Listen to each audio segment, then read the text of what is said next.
Mike Damergis with Scott Engel for the RotoExperts at the Ballpark for the Fantasy Sports Network, and today we delved into the Miami Marlins locker room, Scott. Yes, we were there in the Marlins on another road trip here. The road has not been kind to them early this season, and if you're a fantasy player, you got to remember that. Been hard to get victories for your fantasy pitchers so far. Well, there's been a lot of bright spots, though, for the Marlins. Let's start things off with Christian Yelich on a long hitting streak right now, really getting on base. And Dan Jennings, the assistant GM and VP of player personnel, thinks this guy could win a batting title someday. Yeah, third base coach Brett Butler actually compared him to former Philadelphia Philly Von Hayes. When we spoke to him, we asked him about, hitting lefties. That was an issue for him last year, and he's doing it better now. I think a lot of fantasy players like him in head-to-head points leagues because this is a guy, even though he doesn't have tremendous power, he can hit a lot of doubles. This guy is a quick study as a young hitter, Mike. Last year's kind of just my first taste of the big leagues and what it's like to play here every single day. And really, it's your first time getting to play against a lot of these teams, a lot of these pitchers. So it's a lot of learning and understanding what these guys are like or how they're going to pitch you and stuff like that. So you kind of take what you learned last year and use it to build on this year. You seem to be hitting lefties even better early this year than you did last year. Is that something you've been working on? Yeah, obviously, it's something that you can work on, and it's something that I have worked on, and see if we can keep it going. So all eyes will be on Christian Yelich, and eyes are certainly on Giancarlo Stanton, who's really driving a lot of runs because he's got runners on base this year. Yeah, talking to everybody who's around the Marlins in the preseason and right now, the big difference for Stanton, everybody talks about his health, but I think the big difference for him, why he's off to such a hot start and could have a career year, is his mental approach. A lot of people around the Marlins last year were saying things like Giancarlo really wasn't happy, about his situation and the lineup around him. Now he's got a much better mental approach. Got protection in this lineup. He can drive in guys like Yelich. For fantasy, it's just tremendous to have him because, you like watching him on film hitting the big home runs, and then you get the jolt of whatever home run or RBIs that you get.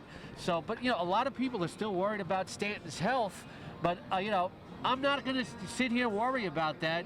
If you find somebody that has him and is worried about him, go ahead and trade for Giancarlo Stanton. Moving to the mound with the pitching, Jose Fernandez has been a sensation so far, a .92 whip. Boy, this guy's incredible. In week one, he actually had 55 fantasy points. Yeah, I'll tell you, Jose Fernandez, some fantasy experts are saying that this guy could be the best pitcher in fantasy baseball. Mike Cardano of the Fantasy Sports Network had him as his number 2 overall rated pitcher coming into the season. Some people don't think it's out going on a limb, but talking to third base coach Brett Butler, he said one word comes to mind when I think of Jose Fernandez: special. And this is a guy, no matter if he doesn't get the run support, he's always going to help you in the other categories in fantasy baseball. If I have him, I don't trade him unless I get a really, really good offer.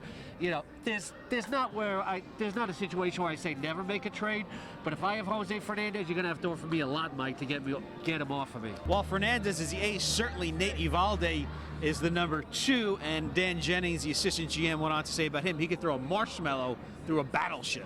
Yeah, this guy has like a two-seam fastball that's about 96.1 miles per hour, and in a lot of fantasy drafts, people were targeting him as a sleeper late. I think you're going to get some really good strikeout numbers this year. I don't know if everybody in your league knows about him just yet.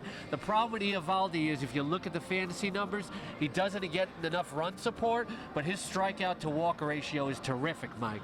And moving to the bullpen, Steve Cishek has really been on fire out of the bullpen, closing things out for the Marlins. Yeah, this is his second full season as a closer. Kind of tough to get comfortable out there in the 9th inning. All eyes are on you. You're trying to get the job done for your team. So, I don't know if I can get to a certain level of comfort. I hope I never do, really, because I kind of like being uncomfortable out there. But, it's starting to become natural to me, and hopefully he can continue to get better at it.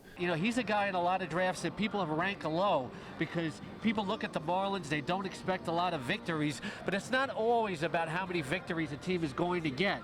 When a team like the Marlins gets a victory, a lot of times they're going to be close games, and Cishek has a pretty good bullpen leading up to him. You got guys like Mike Dunn that can, bridge it from guys like Fernandez and Eovaldi to him. When you have starting pitchers like that, when this team wins, Cishek is going to lock it down. But the big thing here is, does Cishek get traded later this season? The Marlins always have a history of moving guys.